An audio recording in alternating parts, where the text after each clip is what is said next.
welcome everybody. And I first wanted just to Jenna to say thank you for having me today. I'm thrilled to be here. This is a wonderful opportunity, and I say that because obviously those of us that are here today, many of us have had directly been impacted by pancreatic cancer, either yourselves or a loved one. And we're going to talk a little bit today about naturopathic medicine, how this form of medicine fits very eloquently and nicely into the full scope of medical care. And I've done a lot of reading on Craig's cause society, and it's been wonderful. I think there's a lot of great information, and I think where we're at now, it's a matter of just trying to educate people. That's what we need. We need education, and across Canada, the education levels on integrative medicine, throughout North America, actually in the world, vary. So there's some countries who lead this role here in terms of integrative medicine and patient-centered care for pancreatic cancer patients. There's wonderful opportunity here, and I'm passionate about this because number one, just my strict passion for this. I've been practicing naturopathic medicine for just slightly under a decade now. I've done most of my private practice. Actually, I'm from London, Ontario. So most of my experience has been in Ontario, and each province is regulated quite differently in terms of scope of practice, what we can do, regulations and such. There are five provinces in Canada which are fully regulated when it comes to naturopathic medicine. So British Columbia, Alberta, Manitoba, Saskatchewan, and then here in Nova Scotia. Nova Scotia is a little bit different because we have title protection. So that means that people that access naturopathic medicine here in Nova Scotia are able to, we use the doctor title, and they're able to, sort of expense through their extended benefits and that type of thing. So naturopathic medicine is a lifestyle as well. So it's not only for us who practice naturopathic medicine. It's not a 9-to-5 thing where we see patients, we treat patients. We live this. This is a medicine that's like a lifestyle. So you guys probably are inundated with information online, and this is one of the reasons why we're doing this today, to see if we can sort of categorize and refine some of the information out there, because it's overwhelming. We're not here to cure pancreatic cancer. That is far from our intent. I'm just starting my timer here, so I make sure I don't go over. So we're not here to cure cancer. We're here to help patients. So if our treatments can help improve quality of life, make people feel better, if we can enhance the benefit of the conventional treatments, if we can work collaboratively with medical oncologists, then we win. It's a win-win situation for all. And naturopathic medicine, vitamins, supplements, natural care, these are powerful medicines. This is strong stuff. So we need to be, very careful and very cautious in terms of, for you guys as patients and as people going online and looking at things. So before anything is ever integrated into a conventional plan or alongside a conventional plan, it is just absolutely critical to make sure that you are speaking to the right doctor, the right people, to make sure that this is not only effective and safe, but it's worthwhile. I mean, we need to make sure that this is something that is going to be helpful. So, and I've personally I've been touched, not directly, but through a family member with pancreatic cancer. So I have a family member who passed away in her mid-60s a number of years ago, and she did wonderful. She survived stage 4 pancreatic cancer for, I think, just over 3 years. She did amazing. She integrated natural therapy with her conventional therapy. And that was sort of a testament to the fact that this integration between the two modes of medicine, in her case anyways, really works well. So normally when I do these presentations, or when typically we're all familiar with presentations where we lead up to what the important messages are here, right? So I want to lead with that. So this is the takeaway for today.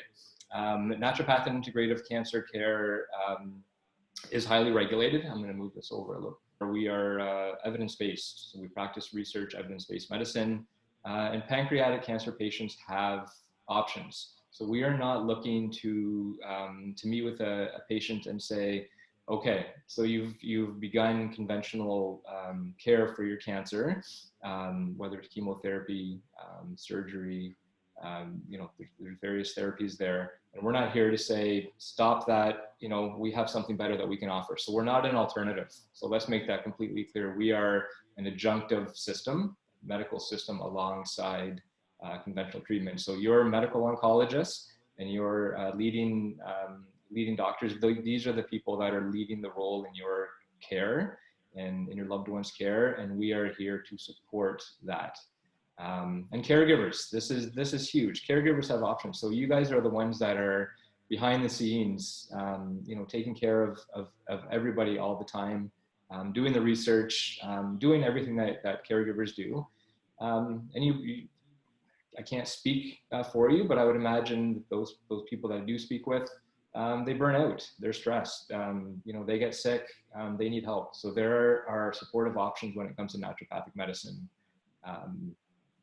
For caregivers, and patient-centered collaboration is improving. So what we want from our Canadian medical system is we want to collaborate. So we want patients who are interested in doing more for their overall health, not just focusing on the cancer cells and ridding the body of the cancer. We need to give these people options. So we need those that have been affected by pancreatic cancer to have the ability to say, I'm interested in, improving my diet. I'm interested in exercising. I'm interested in learning how I can sleep better so that I feel better and that I can take better care of myself. And so I'm more robust for when I go in and I receive my conventional treatment. So these are the things, and these are the powerful areas where we can help, where I can help as a naturopathic doctor. Here's the agenda. We're 5 minutes in. I haven't even gotten to the agenda here yet, so I'll be moving along. No worries there. So I would just want to take a minute just to define integrative cancer care, naturopathic scope of care. Talk briefly on some research, benefits for patients, benefits for caregivers, and future perspectives in integrative medicine.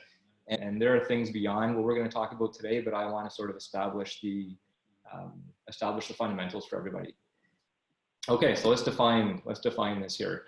What is integrative cancer care? So integrative cancer care is a combination of both conventional and complementary or naturopathic cancer care. So this is not about alternative care. And I think I've made that clear hopefully already. So this is collaboration between multidisciplinary healthcare providers to best support optimal health. So we care about the patient, so physically, mentally, and emotionally. Now, when it comes to cancer care and when it comes to the aggressiveness of pancreatic cancer, the focus and the primary focus is we need to get in there, we need to alleviate the tumor, we need to remove the tumor, and we need to disintegrate the tumor and shrink the tumor. And I think that is, that's the leading role. I mean, that's, when you're diagnosed with pancreatic cancer, it's aggressive, it's typically a later stage, and there needs to be some control there. So conventional approaches do amazing things in this regard. What we also need to remember is that in every pancreatic cancer patient, even though the focus day in, day out is cancer cells, the majority of your body or your loved one's body, the billions of cells that makes up your body are healthy. So we can't forget that, number one, not only do we have to manage side effects and take care of those types of things when patients don't do well through their conventional treatments, we need to maintain their healthy cells. So the healthier they are, the healthier you are through this entire journey in the treatment process, the better off you're going to be through the journey and at the end. So that's very, very important. And there are a multitude of the population in North America and other countries that engage themselves in this type of integrative medicine. I have 80% here. I know it's upwards now, but that many people definitely look into alternatives. I'm very cautious when I use that word alternative, but look into additional modes of medicine when it comes to pancreatic cancer treatment. So integrative cancer care includes myself, a naturopathic doctor, working with patients receiving conventional cancer treatment care. We're trained in evidence-based modalities, so counseling, mindfulness, nutrition, herbal, botanical medicine. We do a lot of IV therapies, exercise, physical medicine. We'll get a little bit into that in a few minutes. And here are the goals. So the goals, and I think I've hit home already on this. We want to improve quality of life. So that's a big endpoint. So if we can improve how someone is feeling, pancreatic cancer patient feels better, has more energy, less fatigue, can sleep better, less nausea, can eat better, emotionally feels better. These are massive wins for everybody across the board, caregivers, patients, and doctors alike. Those that go into, who are cancer-free, that's those that go into remission. We want to integrate and implement therapies and supports that can actually lower the risk of reoccurrences and provide healthy education, healthy living for people. Because at the end of the day, we know that, eating a healthier diet is not going to cure a patient of their pancreatic cancer. We know that, we understand that. But what we also appreciate is that by eating healthier, by integrating, little steps, small things along the way, this helps everybody. This improves and heightens somebody's health and well-being, and this is critical to anybody who's been diagnosed with pancreatic cancer. And again, not an attempt to cure cancer. So if you ever seek out naturopathic medicine, naturopathic care, or natural care, you need to ensure that those doctors that you're seeking out are licensed, are regulated within your province, and there's some stipulations there that we'll go over quickly as well. So this is programs offered within integrative oncology programs worldwide. So these are the things that we're talking about as far as integrative oncology. So we won't talk specifically, but in some countries, right alongside the first line therapies and the oncology hospitals. Mind-body medicine is huge. Spiritual therapy, qigong, tai chi, social work, exercise counseling, music therapy, yoga, art therapy. So all of these things have formally been integrated into the medical system, in North America and various countries to help patients improve. And the studies actually show that these integrations and these therapies and these adjuncts actually improve quality of life. So we're not talking necessarily about someone coming to sit down with a naturopathic doctor and saying, okay, you're receiving conventional chemotherapy. Okay, so we need you to take this herb, and we need you to take this vitamin, and we need you to follow this diet. There's much more of a broad scope there. So there's many more things that are involved than simply just going in to see somebody, a senior doctor, and expecting that they're going to recommend like a multivitamin or something, because this is very much more refined than that. These are programs offered within integrative naturopathic cancer programs specifically. So these are the things that we would focus on, that I would focus on in my profession. So mind-body medicine, massage, nutrition counseling, acupuncture. Acupuncture is more for emotional and pain control, and conventional research has proven that, well accepted. Intravenous injection therapy, so we're not going to get too much into that today. I'm going to mention one study on that. Botanical therapy, stress management therapy, mental health counseling, and physical therapies. So all these things are, we don't have algorithms for these necessarily for pancreatic cancer.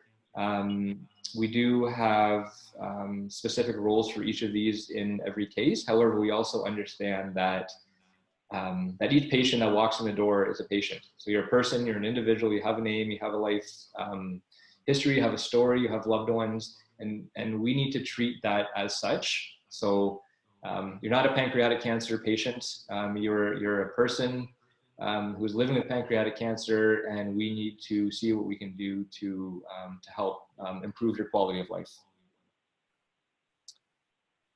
So what is naturopathic medicine? So naturopathic medicine is a distinct healthcare, I can't see half my slides, so I can't necessarily read off the slides right now, but we're a distinct primary healthcare that provides education, prevention, optimal health for mind, body, and for emotions and physically.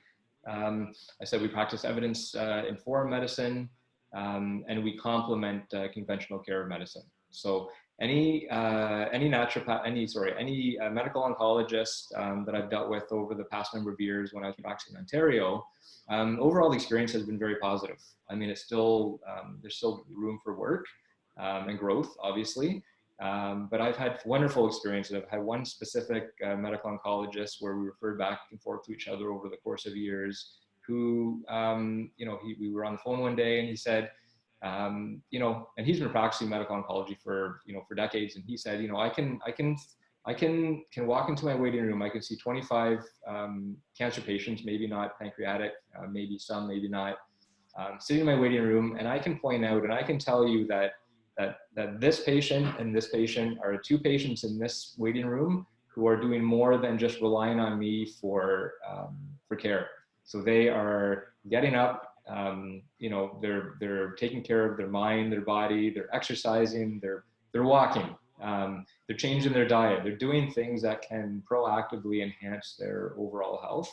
And to me, hearing that from a medical oncologist, and I actually have heard that from more than one, is wonderful.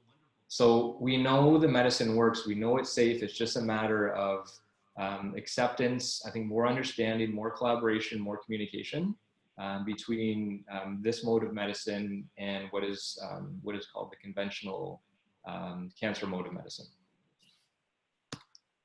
So education training, so we do 4 years pre-medical undergraduate studies, then we go on for 4 years professional studies at an accredited naturopathic medical school. So there's 2 in Canada. There was 6 in the US. There's now 1 is phasing out in Bridgeport in Connecticut. So 5 in the US. Clinical training, naturopathic doctor licensing examinations, which is very rigorous. So we're all very, just like your family doctor, your oncologist, we're very stressed out and burnt out after our medical degrees are finished. So we need some self-care and love as well. And then postgraduate residency programs are also available. So as like your, like a medical student graduating from medical school, that gives you a baseline of information in terms of being able to treat patients. So when you're focusing on cancer, there's a broad array of cancers. When you're focusing specifically on certain cancers, that's more intense as well. So we're not specialists. We don't specialize. We're not called naturopathic oncologists.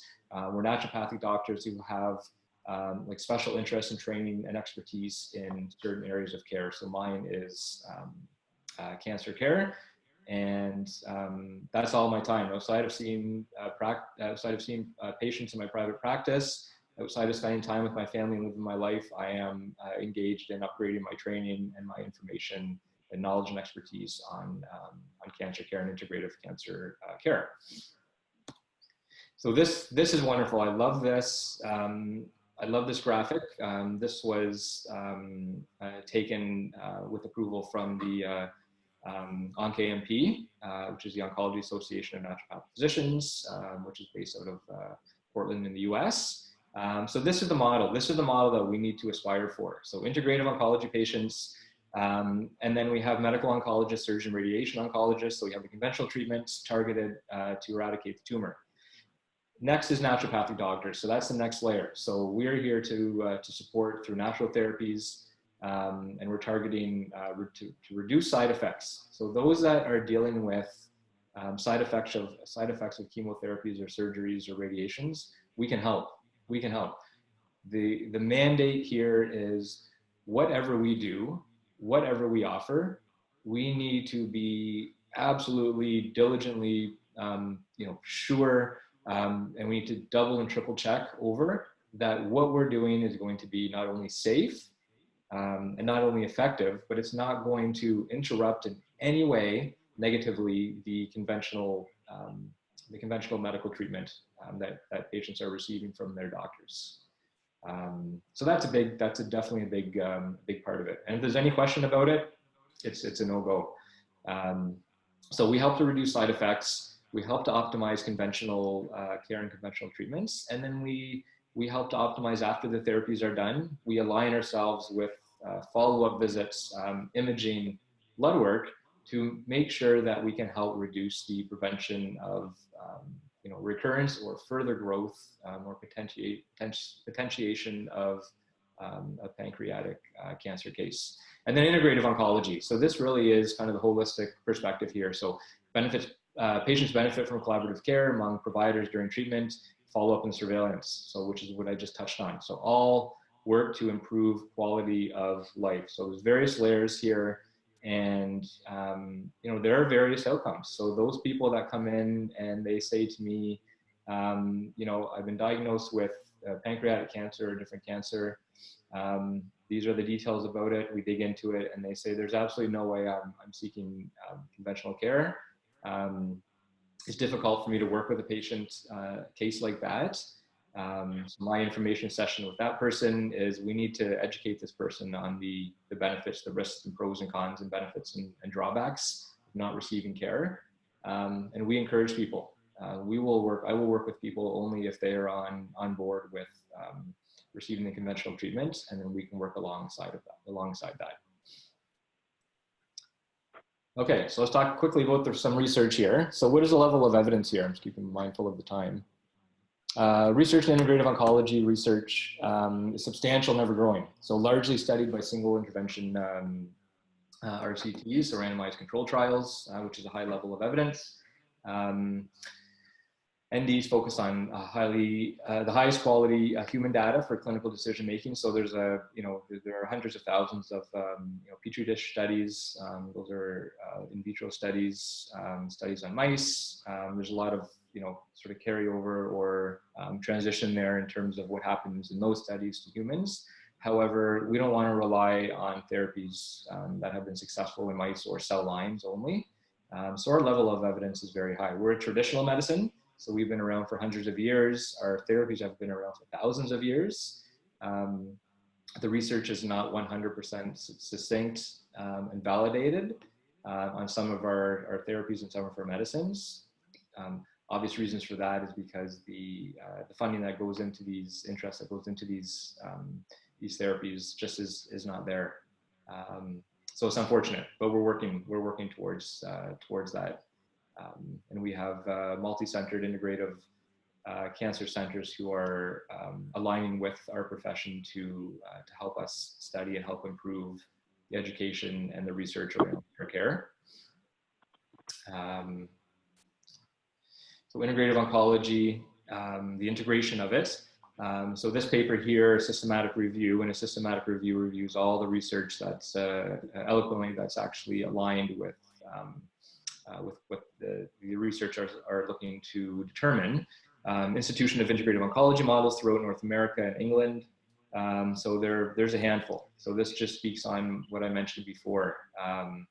We have the Cancer Treatment Centers of America. So for those that are in the US, can access these centers for integrative care. So they're conventional modes of therapy, but they have integrative programs alongside their conventional therapies as well that help patients. MD Anderson Center, there's a beautiful center that's leading the role in Ontario and Ottawa, the Ottawa Integrative Cancer Center, who's doing some wonderful work with some of the hospitals and the medical system there. And many hospitals throughout Ontario, more so Ontario, because that's where everything is focused. That's where the population in Canada lives. And others in other countries are integrating these multifactorial integrative programs. So this is a study here on vitamin D. So most people know vitamin D. Most people know what vitamin D is, have heard of vitamin D, use vitamin D, know they get the vitamin D from the sunshine. This study specifically was interesting because this came out in 2017. Sorry, this one came out in 2015. Actually, my next one comes out in 2017. Vitamin D and anesthesia. So for any person, any patient who has had to go through surgical intervention for their pancreatic cancer diagnosis, patients were found in this case to have vitamin D deficiency, and the mortality rates of these patients were significantly higher. So this study states that for those, and these are simple integrations. So these patients who had a surgical intervention, those that were deficient in vitamin D prior to the surgery, had lower rates of overall success. And we won't go over the endpoints, but one of the significant endpoints was mortality, which is the biggest endpoint that you can possibly study. So, so those that were deficient or that were efficient and had adequate amounts of vitamin D before surgery and following surgery, those people had lower, had quicker recovery rates, lower risk of complications, and better overall outcomes. So this is something simple, and I'm not, today's presentation is not to encourage anybody on the call today to go out and buy vitamin D and start dosing vitamin D or anything else I'm recommending, because this has to be a consideration, something that you need to communicate and speak with to your oncologists, to your doctors, and hopefully, you know, at some point, if it's relevant for you, sit down with an integrative doctor who understands and can help prescribe this and work with your medical oncologist on these simple therapies. So don't go out and buy all these things I'm recommending today and start taking them, because these are powerful medicines, and there's a lot of complexity when it comes to what we do here. Fish oil is another one. So fish oil. So many people have heard of fish oil. Some people use fish oil. It's wonderful for inflammation. In the pancreatic cancer population, there needs to be some care taken with fish oil. One of the benefits for pancreatic cancer patients is that, you know, with enzyme therapy, caloric intake and being able to digest these nutrients and absorb them into blood and utilize them can be a lot lower. So one of the benefits of fish oil, it's a healthy fat. It has high density of really healthy fatty acids, can help with energy, can reduce fatigue, can help with a variety of parameters in terms of quality of life. One of the big concerns with fish oils over the years when it comes to general medicine is that patients undergoing surgical care should not be, and we're not here to discuss, you know, what's the black or white decision here, but this study is outlining that, you know, those that are actually consuming fish oil, oftentimes many surgeons are telling their patients to you know, understandably stop all of their vitamins and supplements and herbs, which obviously makes a lot of sense. And fish oil is always a concern that is blood thinning. So the study was done to determine this, and what the result is that fish oil supplements reduce platelet aggregation in healthy subjects. So that means that if you're healthy, you have healthy blood, it can actually support the health of your blood. This same effect was not reflected in increased bleeding risk during or after surgery when evaluated in these control trials. So consequently, this systematic review does not support the need for discontinuation of fish oil supplements prior to surgery or other invasive procedures. So there are benefits to taking fish oil prior to a surgery. And now there are studies out there that are saying, okay, it's okay to continue your fish oil. Again, you need to speak to your doctor, your oncologist, your naturopathic doctor, your integrative specialist to determine what is going to be safe for you. Melatonin, and we're almost done here with the research. Checking my time. So melatonin, so we're taking all of these studies off a database called PubMed. So PubMed is a database from Medline that actually indexes all of the major research in the world, and these are again the databases that your doctors are using as well. So same stuff. So melatonin for the prevention and treatment of cancer. This is a large review here. Does speak on specifically pancreatic cancer.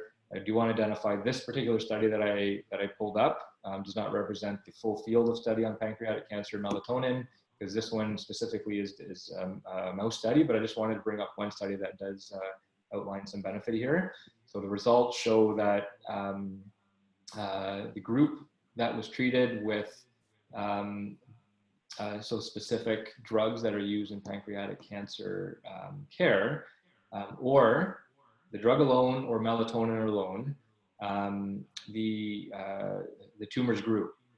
Okay, so and there's particulars around the details of this, But the study then continues to show that those that integrate melatonin in addition to the conventional care drugs, a lower number of tumors, lower number percentage of the population where the tumors actually grew. So there shows there's some significant benefit there.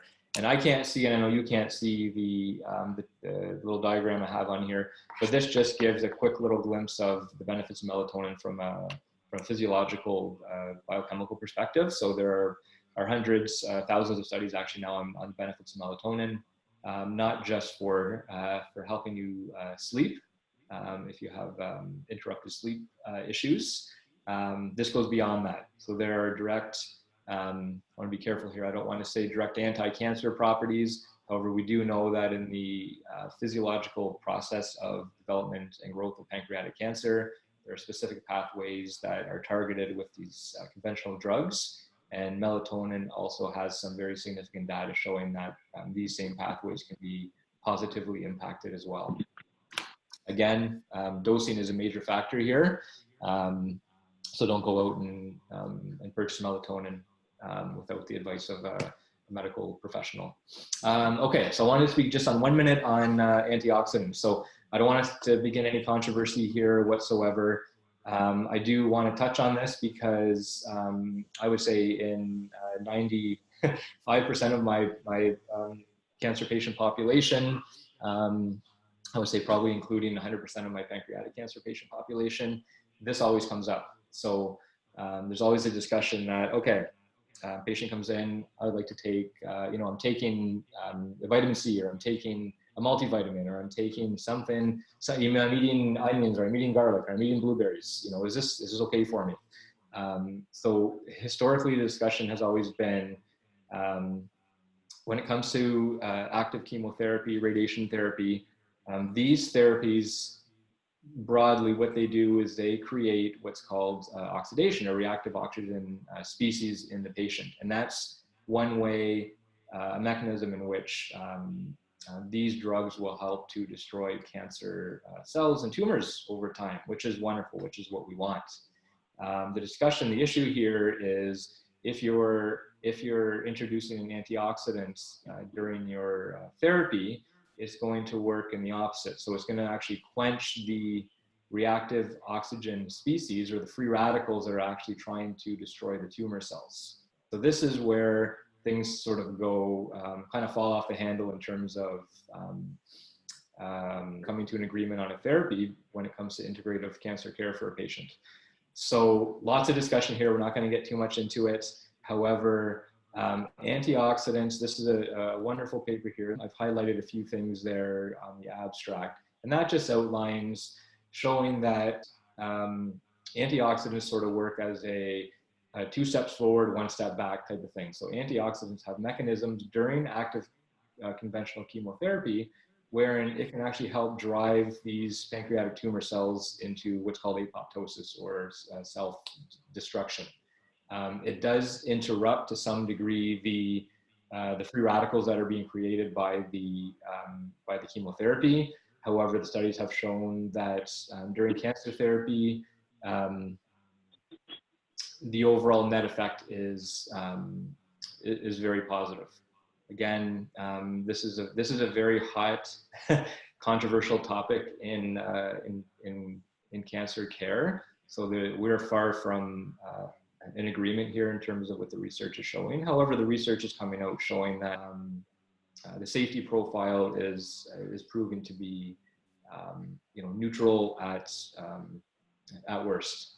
I think there needs to be more discussion, more research, more drive, more understanding on those that actually are looking for integration for cancer care in the pancreatic case, that we need to take a bit more of a step back. It's going to take years. It's going to take a lot of time in terms of government regulation and medical understanding from both sides, from our side and the conventional side. However, the ultimate goal here is that eventually, I'm very optimistic, that we don't have sides anymore. That when a patient is diagnosed with pancreatic cancer, that there's an automatic integration of care.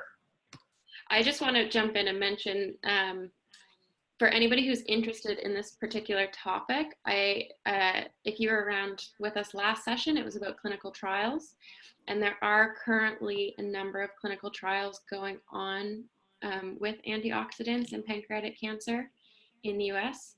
So if it's something you're interested in, you could speak to your physician about those clinical trials and what's going on with that. Great, thank you, Jenna. And this slide here on antioxidants talks about ascorbic acid, so high dose vitamin C. And the trials, this is a paper that updates and reviews all the policies and everything on integrating high dose vitamin C. Vitamin C is an antioxidant. However, at high doses, it doesn't work as an antioxidant. It works sort of from an oxidative perspective. But anyways, this paper goes through, and I highlighted a few of the drugs here: gemcitabine, paclitaxel, FOLFIRINOX, that actually shows the research on possible benefit, actually on benefits when you're integrating both therapies. I'm not recommending this to anybody in particular. I'm just saying that the research is there. So it's interesting, and the research continues, which is wonderful. So benefit for patients. I know we're closing in on time here. So the goals of naturopathic and integrative cancer care for patients. So guide safe and use of natural and supportive therapies, support optimal health and well-being during cancer treatments, reduce or prevent cancer treatment-related side effects. So this is usually where the difficulty comes in with your oncologist and a naturopathic doctor. It's about trying to understand and communicate and agree on holistic, uniform, universal care for the patient. Patient education and advocacy is massive with us. We have the luxury of being able to spend a lot of clinical time with patients. So help educate them on the conventional approach, help them understand, help them navigate through the system. And then patient safety. So avoid drug-nutrient interactions to prevent under and overexposure to chemotherapy, radiotherapy, and targeted agents. Access for supplement quality. Advise on safe dosage. Communicate with medical providers using use of natural therapies. And potentially augment effective conventional oncology care. So that's the negative impacts of what these drugs can do in some cases with patients. So the goal again is not as an attempt to cure cancer, it's to improve quality of life, support the healthy entity of cells of the patient. And I put this little quote in here: remember, the majority of cells in pancreatic cancer patient case are still healthy. I mentioned that already. So it's critical that we're putting as much attention on the healthy components of the person, the patient, as we are on the load of the tumor. Benefits for caregivers. So as a caregiver, as a loved one, as a family member, you're taking on this, I guess in my case, I would have said with my family member taking on the burden of knowing that a loved one's been diagnosed with pancreatic cancer. So there's a lot that goes on. So we need to take care of you. You need to be taken care of. I always think about caregivers as a sort of the motherly role where, as the family grows, the mother's always doing everything for everybody else. And it's not until the empty nest stage where they finally get to breathe and say, geez, what happened over the past 30 years? Where has time gone? I need to take care of myself. I'm burnt out. I'm stressed. I didn't get to do what I wanted to do. And we need to be able to focus that time for caregivers. So the primary benefit here is to ensure his or her loved one is being effectively and safely treated and managed through a holistic approach.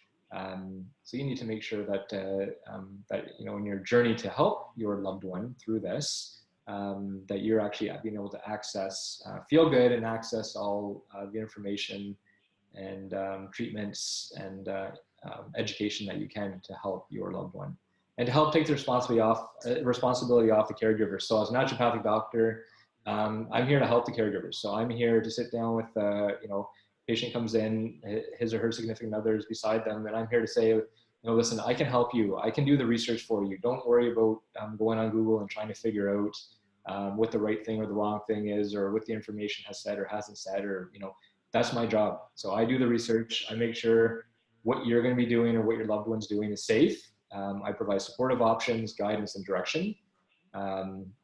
and provide caregivers a medically experienced integrative resource. So if you have a question and you can't navigate yourself through the conventional system, and the conventional system doesn't have an answer because that's not their scope of practice, then I can answer that for you.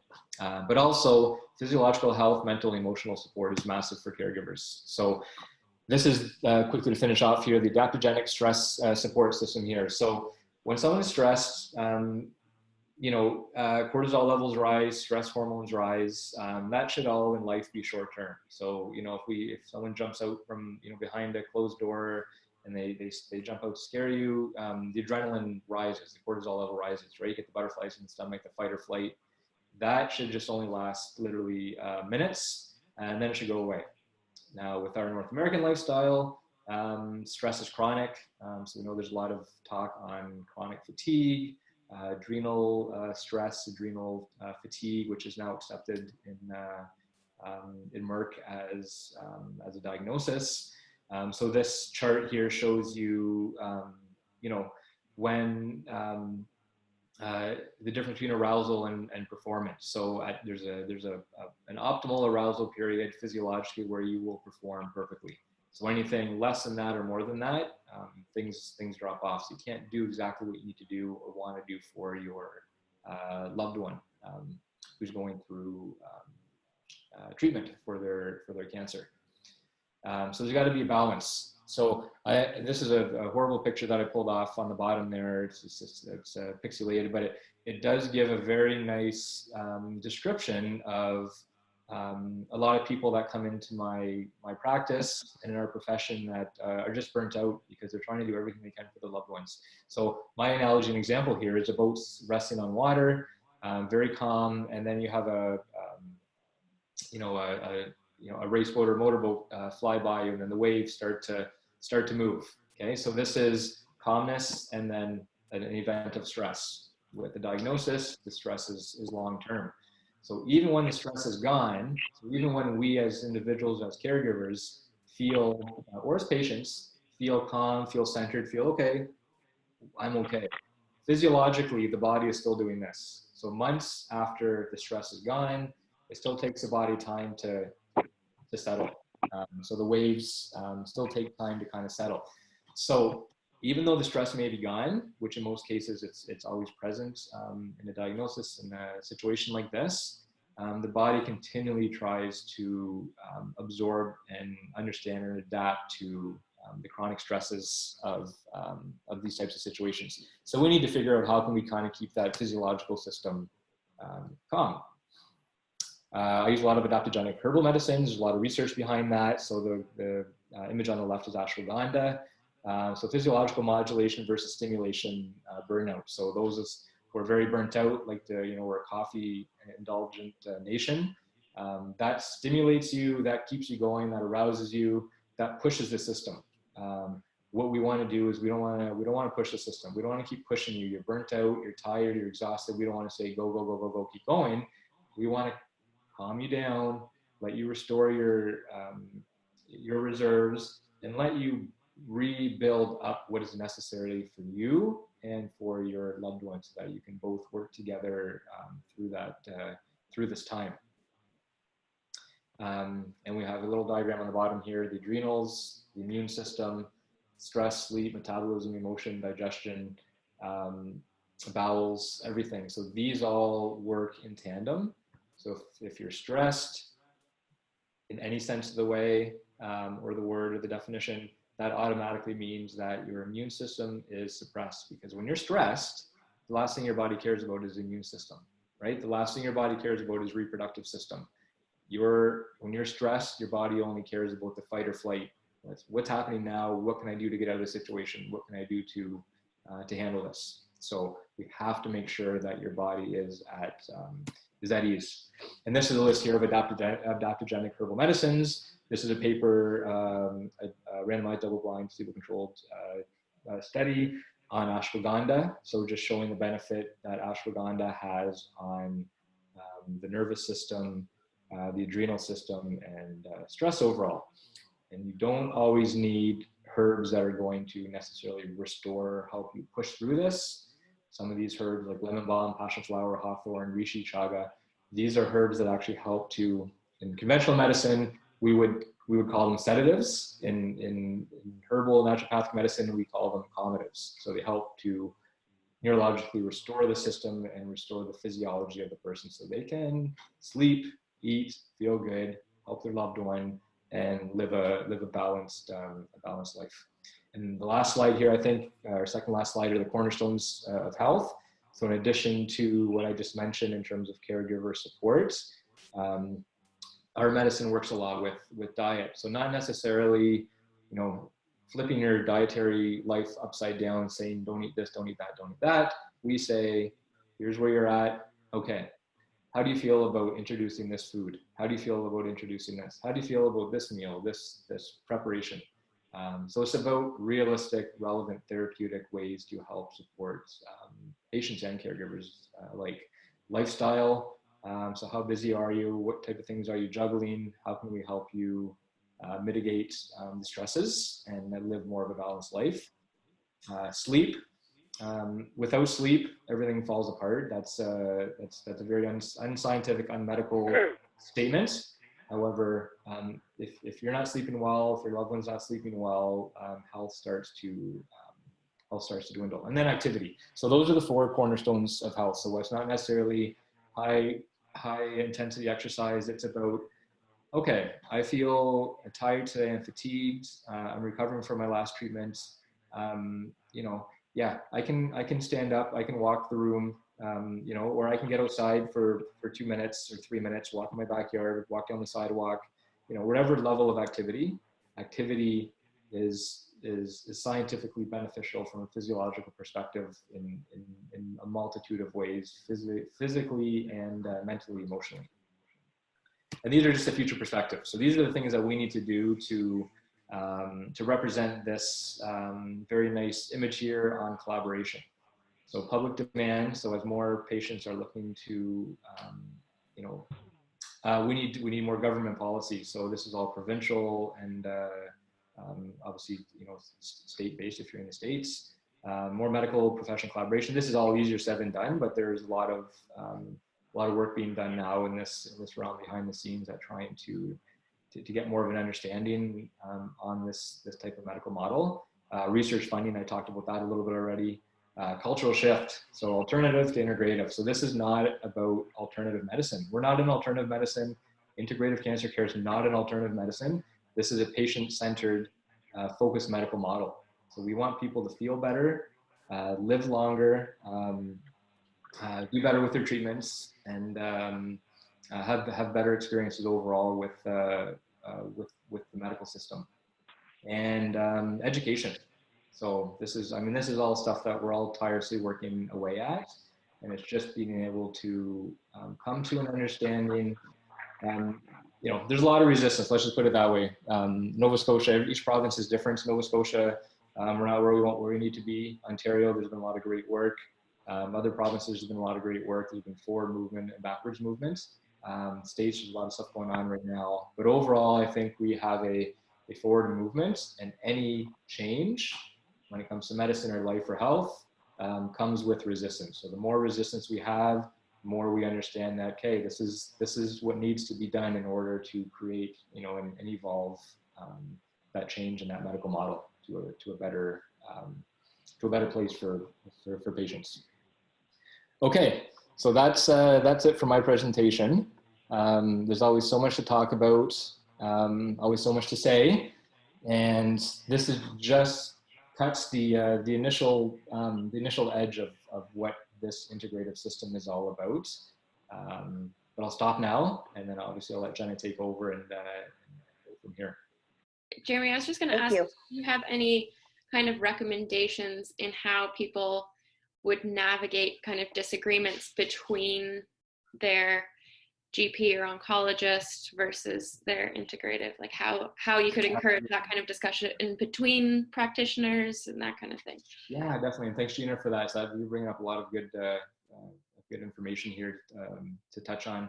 So yeah, so it's all navigation. That brings just another level of complexity and stress and difficulty for the patient. So that's not This to me is not patient-centered when this happens, because, we don't need patients to be running back and forth between doctors providing blood work, providing information, providing results. It's, we should be doing all that work together. So if there's a disagreement, typically, what I do is I say, okay, no problem. I understand your doctor is not on board with this. So let's figure this out. So let me contact your doctor. Let me send him a letter or her a letter, and let me lay this out, and let me send some research along. And then, that's kind of where all I can do. So if your doctor is willing to look at the research, kind of a scientific perspective, and say, okay, yep, I didn't realize that. Okay, this makes sense. Or send it to the pharmacist, and the pharmacist says, great, understand, yes, makes sense, let's do this. That's fine. But once I send that letter, once I communicate with the oncologist, there are cases where oncologists will say, love this. This is great. Thank you so much for taking the time. I had one just a few weeks ago. Same thing. Gave my recommendations, and this oncologist said, out of these 4 recommendations, I'm good with 3. I'm not good with 1. So I will stand by you on these 3 recommendations, but on this one, no go. So in a case like that, that's an absolute win. I know that number 4 is helpful, is beneficial, but we need to cut our losses in some cases. We need to work together. So I can't, as a naturopathic doctor, I can't say, I'm right all the time. I'm not here to bulldoze, the care or the oncology department. I'm here as an adjunct. So I want to fit into the model and work with, not against. So I want to work with, and in the end, patients come back and they say, we've tried everything. My oncologist does not agree. Then it's just about a conversation. Okay, so what do we do? You don't do this therapy, without letting your doctor know. We need to come up with an alternative. So what are our other options here, and what can we agree upon? And then it's just a matter of processing that whole thing over again.